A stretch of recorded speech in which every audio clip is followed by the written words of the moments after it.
bangun malam. Rumah yang ada tahajudnya, rumah itu bercahaya.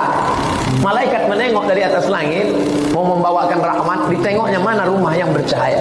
Nampaknya ada rumah bercahaya, turun dia membawakan rahmat. Ada rumah bercahaya. Suatu malam, tiba-tiba cahayanya tak ada. Kata malaikat, kenapa rumah itu tak bercahaya? Biasanya bercahaya. Turun malaikat, rupanya orang itu sakit, rupanya orang itu susah. Tapi ada juga yang ketika tak bercahaya turun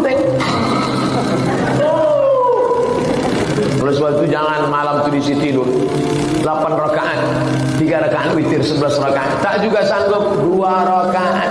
Usolli sunnat tahajud rakaatain lillahi ta'ala. Ayatnya Yasin. Allahu Akbar. Itu paling pendek. Ada yang paling pendek lagi Pak Ustaz. Nun. Allah menjanjikan 4 hal bagi orang tahajud saat berada di dunianya. Janji pertama, Allah akan angkat karirnya di tempat yang terbaik. Janji yang kedua, Allah bimbing semua aktivitasnya sehingga jadi lebih mudah.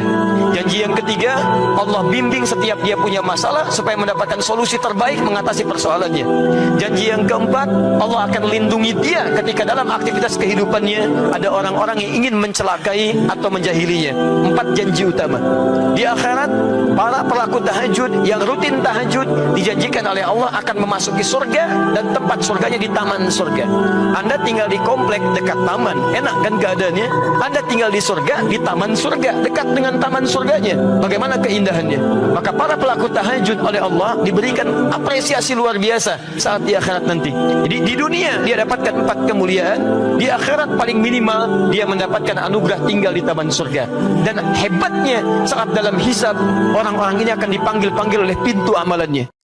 Kita masuk setelah keutamaan yang panjang lebar tadi teman-teman sekalian. Di poin D, masalah waktu yang paling utama untuk sholat malam adalah sepertiga malam terakhir. Sholat malam boleh dilakukan di awal malam, pertengahannya atau di akhir malam berdasarkan hadits Anas radhiyallahu anhu. Jadi bisa habis isya langsung, bisa ditunda mungkin kalau kita sekarang jam 11 atau jam 12 malam, bisa juga ditunda di sepertiga malam mungkin sekitar jam 1-an ke atas itu. Beliau berkata, Anas radhiyallahu anhu, "Kana Rasulullah SAW yuftiru min asy-syahri hatta nadhunna alla yasuma minhu wa yasumu hatta nadhunna alla yuftira minhu syai'a wa kana la tasha'u tarahu min al-laili musalliyan illa ra'aitahu wa la na'iman illa ra'aitah." Rasulullah SAW pernah tidak berpuasa dari 1 bulan hingga kami menyangka bahwa beliau tidak berpuasa pada bulan itu. Dan beliau pun suka berpuasa hingga kami mengira bahwa beliau tidak pernah berbuka dalam bulan itu. Dan tidaklah engkau ingin melihat beliau sholat di 1 malam, melainkan engkau akan dapat melihatnya sholat. Dan tidaklah engkau ingin melihatnya atau melihat beliau sedang tidur, melainkan engkau akan mendapatkan beliau tidur. Hadis ini diriwayatkan oleh Imam Bukhari. Ya. Artinya Nabi SAW terkadang sholat lebih cepat, terkadang sholat juga diterlambatkan, ya seperti itu. Hadits ini menunjukkan kemudahan bagi seorang muslim. Kapan saja waktu yang mudah baginya, silahkan ia sholat. Akan tapi yang paling utama adalah sholat di sepertiga malam yang terakhir. Juga berdasarkan hadits dari Amr bin Abbas radhiyallahu anhu bahwa ia mendengarkan Nabi SAW bersabda, keadaan yang paling dekat antara Rabb dengan seorang hamba adalah pertengahan malam terakhir. Jika engkau mampu menjadi orang yang berzikir kepada Allah di saat itu, maka lakukanlah. Hadis riwayat Tirmidzi. Juga hadis yang sudah sangat masyhur, hadis Abu Hurairah radhiyallahu anhu, di mana Nabi SAW bersabda, "Yanzilu Rabbuna tabaraka wa ta'ala kulla lailatin ila as-sama'i dunya hina yabqa thuluthul lailil akhir, fayaqul, man yad'uni fa astajib lah, man yas'aluni fa utiyah, man yastaghfiruni fa aghfir lah." Dalam kurung, fala yazalu kadzalika hatta yudhi al-fajr. Rabb kita yang maha berkah dan maha tinggi turun setiap malam ke langit dunia ketika tersisa sepertiga malam akhir. Lalu dia berfirman, siapa yang berdoa kepadaku maka aku akan kabulkan, siapa yang meminta kepadaku maka aku akan berikan, dan siapa yang memohon ampunan kepadaku niscaya aku akan ampuni. Dalam kurung, maka senantiasa demikian hingga fajar tiba.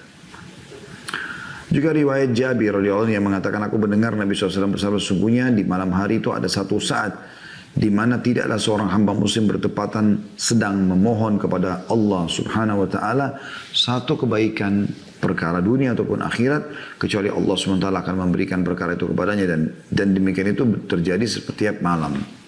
Hadis ini riwayatkan Muslim. Ya. Juga riwayat yang lain Abdullah bin Amr bin As radhiyallahu anhuma beliau berkata Rasulullah SAW bersabda ahabbus salati ilallahi salatu Dawud alaihissalam. Salat yang paling Allah cintai adalah salatnya Nabi Dawud alaihissalam. Wa ahabbas siyami ilallahi siyamu Daud. Dan puasa yang paling Allah cintai adalah puasanya Daud. Wa kana yanamu nisfal lail. Dia tidur sampai tengah malam. Wa yakumu thuluthahu. Lalu dia solat malam hingga sepertiga malam. Wa yanamu sudusahu. Lalu ia tidur lagi hingga seperenam malam.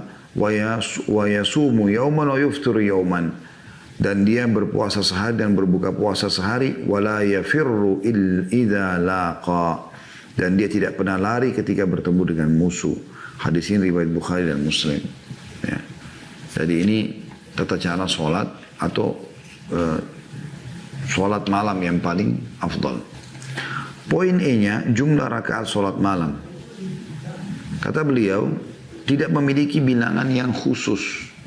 Hal ini berdasarkan sabda Nabi SAW, salatul laili mathna mathna. Fa'idha khasya ahadukumus subha, salla raka'atan wahidatan, tutiru lahu ma qad salla. Salat malam itu 2 rakaat. Apabila salah seorang dari kalian khawatir tiba waktu subuh, maka ia salat 1 rakaat sebagai witir dari penutup salatnya yang telah ia lakukan. Hadis ini riwayat Bukhari Muslim. Jadi orang boleh sholat 2 rakaat, boleh 4 rakaat, boleh 8 rakaat, boleh 10 rakaat, boleh lebih. Tergantung kemampuan dia. Ya. Walaupun Nabi SAW dikatakan di sini oleh beliau, akan tetapi yang lebih utama adalah sholat malam cukup dengan 11 rakaat atau 13 rakaat, sebagaimana yang sering dilakukan oleh Nabi SAW. Dan diriwayatkan dari Aisyah radhiyallahu anha yang berkata, Rasulullah SAW sholat malam di antara sholat isya hingga sholat fajar atau subuh sebanyak 11 rakaat. Beliau salam setiap 2 rakaat dan witir dengan 1 rakaat. Hadis ini diriwayatkan oleh Muslim. Juga berdasarkan hadis Aisyah yang lain radhiyallahu anha yang mengatakan Rasulullah SAW tidak menambah baik di bulan Ramadan maupun di luar Ramadan atau di bulan lain lebih daripada 11 rakaat. Hadis riwayat Bukhari Muslim. Jadi ini tentang jumlah rakaatnya.